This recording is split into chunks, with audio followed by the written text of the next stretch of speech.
Hello guys, what's up, what's up? Good morning. Another pa yung sales size. Hindi ko alam ko worth it ba to. Baka maging in vain lang lahat, parang ganun. Hey, I'm Nat. I'm on a mission chasing a crazy dream to build a startup that hits a 1 billion in sales. The catch? 90% of my time is locked into real-world responsibilities and just 10% fuels the dream. But that 10%, that's where the magic begins. And you're coming with me, and let's make it happen.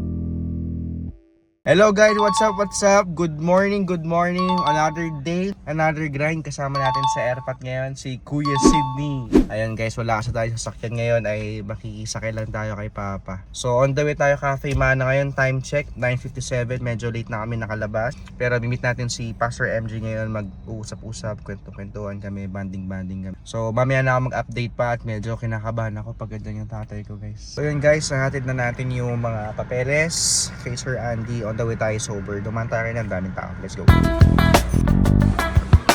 Bale, Ay, ganun ba? O, ba't ka dyan na?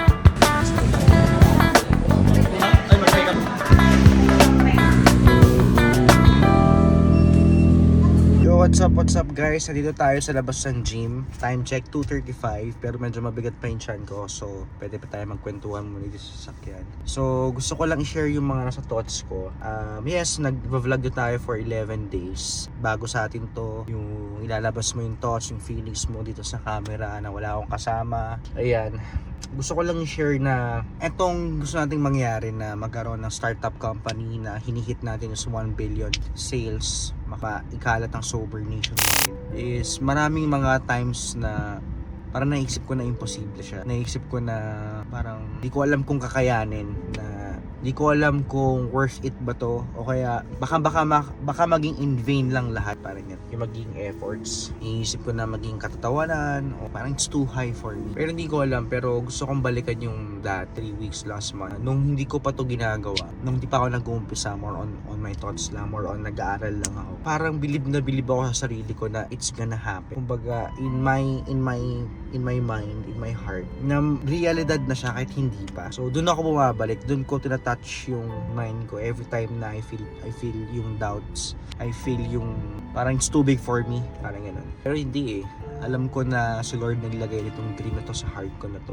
And I always go back doon. Always go back sa word ni Lord. Sa heart ko. Sa binigay niya, pinlant niya sa akin. Sabi kasi nga dun sa word natin, they will see what He has done for you and be amazed. And they will put their trust in the Lord. So, before, meron akong pinanghahawakan ngayon. Meron naman akong pinanghahawakan ngayon. Na dati, it's all about me. It's all about, I have witnessed the glory of the Lord. Ngayon naman, it's all about others. And seeing the Lord in me. And I don't know, etong dreaming big is part ng plan ni Lord. Di ko rin naman alam eh. Pero alam ko may pinangahawakan ako ng word ni Lord for me at sa magiging family ko. So, I'm praying na it will all come to pass. Alam ko na the Lord na sasamahan tayo. Totoo lang, marami akong gustong kwento pa sa inyo. Pero ito yung kagandahan din ng social media. No? We can be able to share our, not just the idea sa business, pero ano ba yung pinaka-foundation natin. For me kasi, para sa akin yung pa rin yung pinaka-importante. Many are the plans in the mind of a man, but it is the purpose of the Lord that will stand. I know that through this pag-vlog, I know that I can glorify the Lord. Naniniwala ako dun. Yun din yung stand ko. Values na may papasa natin through vlogs, makikita yung real life na struggles, real life na yung mga doubts, and even yung wins. Prayerfully, sasamahan nyo ako sa sorrows, sasamahan nyo ako sa victories. Hindi ko alam, sabi sa akin ni fiancé, I have to be prepared doon sa possibility that there will be no views, there will be no support, there will be wala. And yes Lord, I know that the Lord is preparing us kasi nga it's been 11 days I've been vlogging video. Titignan ko yung mga edits, ang dami nangyayari in life, but hindi namin pinupost. So alam kong kay-create yung discipline na we are doing this not just for the views or the support of sa social media, makukuha natin affirmation sa social media, but ito yung proof. Alam kong gusto ko ito yung panghawakan ko eh, kaya ito yung naging design ni Lord na strategy para ma-discipline yung heart ko na ito ginagawa ko not for the applause of people, but I'm doing this for my dream, for the dream that the Lord has gave me, at magko-commit tayo doon. And syempre, pinaka-purpose ni Lord is to glorify Him through my life, through dun sa gagawin natin. Alam ko maraming prayerfully, marami ma-inspire dito. 5 minutes na nagkasalita dito, hindi ko alam kung nasasama ni Boss Mac ito, pero it's just in my heart na gusto kong i-share to. Even my doubts, even dun sa anaming mano sa akin, pero I just need to keep still. Doon tayo gym, doon natin ilabas lahat ng frustration, doubts natin, kaya it helps. Importante spiritual, physical, mental. The Lord prepare us sa mga darating na araw, sa mga darating na months. And I'm so excited to later on na sabihin ko na it's all because of the Lord. Samahan mo kami, Lord, hindi to magiging posible. At ayaw ko rin umabante ng wala ang Panginoon sa buhay, sa gagawin namin. So to God be all the glory. Yun na lang muna guys. Kita-kits ulit mamaya. Explain natin mamaya yung branding, yung packaging na gagamitin natin. Unti-unti kong nire-reveal, pero hindi naman kasi final lahat, kaya unti-unti talaga. So let's go.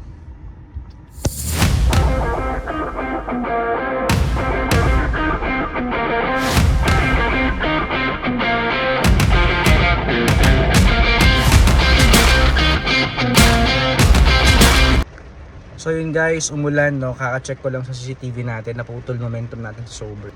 Sobrang daming tao kanina, lunch hanggang merienda, pero dahil yun nga, umulan, umambon. So ito yung isa sa mga factors kung bakit lang nawawala din yun.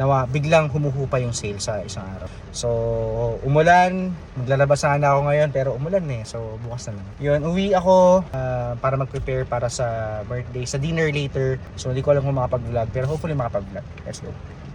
Boss, mag-hi ka nga. Nag-vlog ka sa akin. Ay, what's up, man? Yun guys, what's up? Palabas na sana ako dito sa sasakyan, mag-gym na. Pero naalala ko, birthday pala ng Utol. So magkaroon kami ng dinner mamaya. Hindi pa kasi nila alam na vloggeries tayo guys. And ayoko naman maging bida-bida. I want that night to be the night of my kuya. Celebrate lang natin yun, no? Siguro this is a perfect time for me to explain or to discuss yung magiging branding at packaging ng Sober. So ang branding ng Sober is we want to position it as a premium. We want it to be positioned na we're not just selling the product, pero what we're selling is lifestyle. So gaya ng ginagawa ng Red Bull tsaka ng Monster, yun ang gusto natin mangyari. At ang lifestyle na gusto natin is sobriety. And when we say sober kasi guys, sober means free from toxicity. So marami kang pwedeng iduktong na sober, like example, sober from alcohol, sober from gambling, sober from, kahit yung simple lang, sober from cakes, sober from soft drink, something ganun. So yun yung gusto natin ipakita na this is the lifestyle that you want, this is the lifestyle that you deserve. Pero ayaw natin ipakita na very preachy ganun. Gusto natin ipakita na we are building a community that everyone is welcome. Alam ko lahat tayo may something na ganun, na may gusto natin may belongingness tayo. So that's what we want to create. Ayaw natin ng judgment. Gusto natin na we're here to help. We are here to assist. We are here to recover. We are here to build more. Something ganon. We are here to grind. We are here to embrace this and that.